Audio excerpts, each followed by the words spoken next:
Пророк говорит: «Да будет унижен тот». Пророк Аллаха проклял кого-то.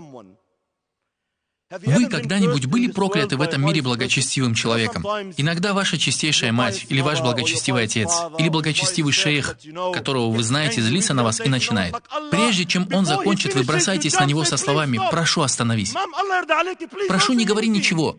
«Не надо, не говори, прошу». Потому что вы боитесь, что дуа этого человека будет принята, мольба этого человека будет удовлетворена Аллахом. Так что прошу, не говори ничего. Однако пророк Аллаха сказал: «Да будет унижен тот, да будет унижен тот, да будет унижен тот». Кто, о пророк Аллаха? Тот, кому не было даровано прощение после того, как